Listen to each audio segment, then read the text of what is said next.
ustedes han visto esta línea de investigación y las declaraciones de un colaborador eficaz en una respuesta y en un testimonio oficial. Christopher, yo empezaría para remarcar hitos que son importantes. Acaba de llegar deportado Alejandro Sánchez, el dueño de Zarratea. Ha estado prófugo, salió del país, finalmente llegó a Estados Unidos y las autoridades de Estados Unidos, conjuntamente con las peruanas, llegaron al acuerdo de la deportación. Muy bien. ¿Qué es lo que puede corroborar y cuánto peso tendría en esta corroboración de lo que ha señalado Salatiel Marrufo? Mónica, en este relato inédito, en esta declaración inédita de Salatiel Marrufo, hay que insistir en actas oficiales ante el Ministerio Público. Marrufo identifica a dos operadores de este supuesto acercamiento a miembros del Jurado Nacional de Elecciones. Anenil Medina, hoy preso, ¿no? En prisión preventiva. El exalcalde. El exalcalde de Anguía y hombre fuerte del entorno de Castillo. Correcto. Y Alejandro Sánchez, ¿no? Dueño de la Casa Zarratea, a quien señala como la persona a través de la cual se iba a llegar a uno de los magistrados que tenía contacto con los Acuña, siempre en relato de Salatiel Marrufo. Sánchez aparece continuamente en el relato de Marrufo como la persona que orquestó este acercamiento en coordinación directa con Dina Boluarte, hoy presidenta de la República. Ya con Sánchez en el Perú, probablemente sea este uno de los primeros temas sobre los que tenga que hablar.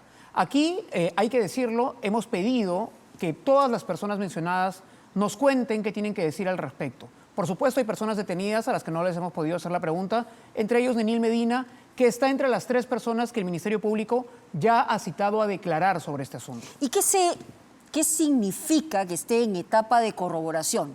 Porque aquí estamos hablando que desde febrero se ha comenzado a contrastar el testimonio inicial que ha dado precisamente Salatiel Marrufo. Y como tú bien has dicho, inicialmente estuvo en la cárcel, ha llevado a la cárcel a su testimonio a otros personajes y él no puede mentir porque de lo contrario, como colaborador eficaz, lo que ocurriría es que puede volver a la cárcel. Es correcto, Salatiel Marrufo estas declaraciones las ha brindado en el marco de una colaboración eficaz. Y hay que insistir también en la fecha de la primera declaración, no estamos hablando de ayer ni de hace una semana. La primera declaración sobre este asunto se registra en mayo del año pasado, hace 13 meses, Mónica. Lo que ha ocurrido desde febrero de este año, te imaginarás tú la abundante información que ese señor ha brindado a las autoridades, lo que ha ocurrido desde febrero es que se ha empezado a corroborar este extremo de la historia de Marrufo. Como hay otras varias que probablemente aún no conozcamos, que en su momento van a ser o van a intentar ser corroboradas. Lo primero que ha hecho Policía y Fiscalía es solicitar una ampliación. Esa ampliación se dio en abril de este año, el 17 de abril, hace poco más de un mes, donde Salatiel ha brindado más detalles, más nombres, ha redondeado el papel supuesto de la presidenta de la República, en ese momento a un candidata para acercarse a través de esa estrategia a los miembros del Jurado Nacional de Elecciones, pero también Marrufo ha señalado que además de estos actores, había claramente indicaciones, había lugares de reunión y personas con nombre y apellido que ha señalado en el relato. Lo siguiente que ha hecho la Fiscalía, como hemos contado en el informe, es empezar a citar algunas de las personas que Marrufo está mencionado.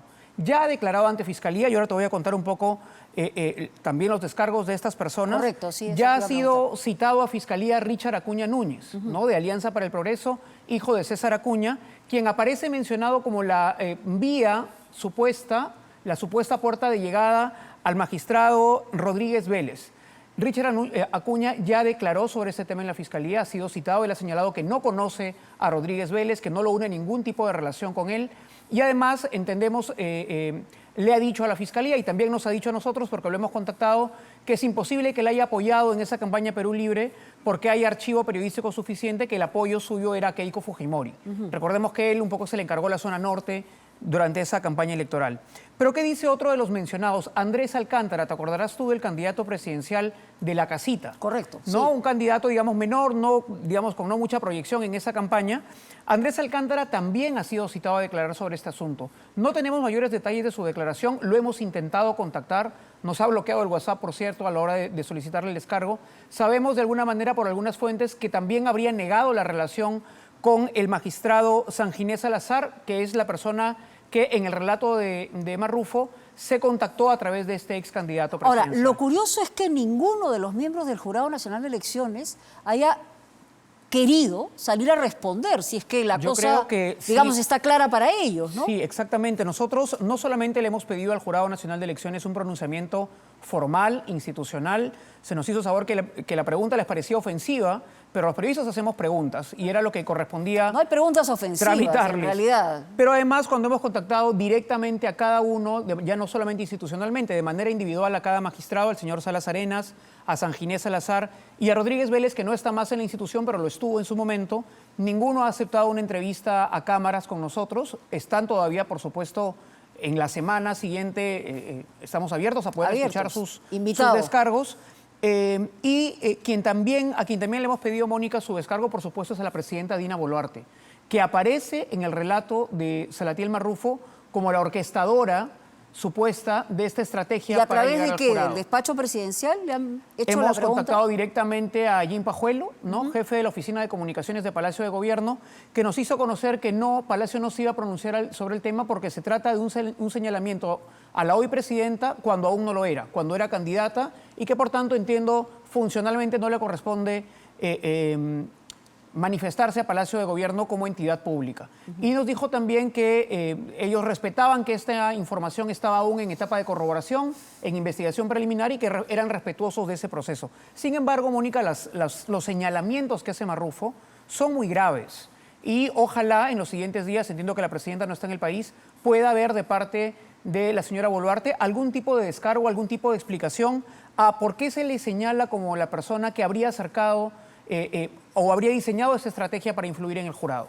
Ahora, yo me haría la pregunta, todos hemos vivido ese momento de polarización, de una situación en un proceso electoral que había que tener muchísimo cuidado en todos los ambientes, en todos los sentidos, ni para un lado ni para otro. En este momento el escenario, digamos, la investigación nos va a conducir hasta un veredicto final sobre el hecho, pero en el tema específicamente de qué cosa o cómo actuó el Jurado Nacional de Elecciones en el cambio, digamos, súbito de esa fecha es lo que genera por lo menos una pregunta, ¿no? Claramente, lo hemos visto un poco en el archivo de la nota, el 11 de junio del 2021 fue un día clave en medio de esa guerra voto a voto para ver quién ganaba la presidencia de la República. El Pleno del Jurado Nacional de Elecciones, por la mañana, tipo a mediodía, dijo que las solicitudes de nulidad de actas se iban a recibir hasta el 11 de junio. De junio,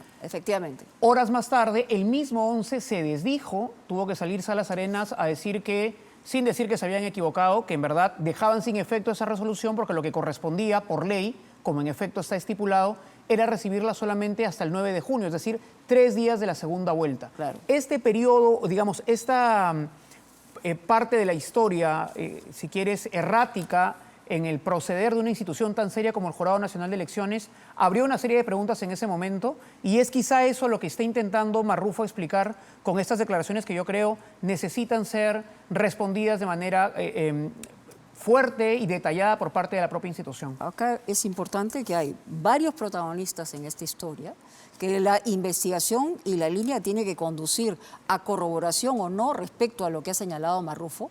Y hay que decir también que Marrufo se está jugando su libertad, porque como colaborador eficaz, al decir una mentira de esta naturaleza, no solamente le revertiría en negativo, sino que volvería inmediatamente a un proceso y finalmente tendría que cumplir una prisión. Recordemos que el testimonio de Marrufo en diferentes aspectos ha generado múltiples investigaciones fiscales que ahora se llevan de manera simultánea. Probablemente haya aún más información sobre otros casos que no conozcamos que también vengan siendo investigados, pero por lo menos lo que hemos conocido de su paso por el Ministerio de Vivienda ha permitido, como tú dices, llevar a gente presa, acusar, tener investigaciones que están a un paso de ser formalizadas. Y esta parte de la historia inédita corresponde a la época, como tú dices, más complicada, la de la impugnación de actas, la de las solicitudes de nulidad de actas en ese espacio, donde Marrufo también estuvo presente y era una persona con conocimiento de causa de cómo se movía la cocina del voto en Perú Libre. Solamente para hacer un comentario final aquí, digamos, el interés periodístico es solo eso, acceder a la información y llegar a contar la verdad de la historia.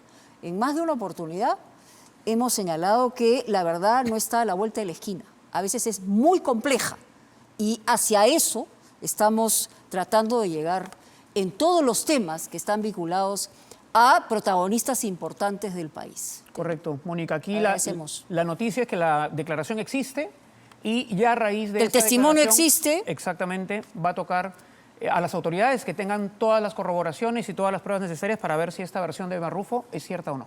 Muy bien, muchísimas gracias, Christopher, por esta entrevista y por el reportaje.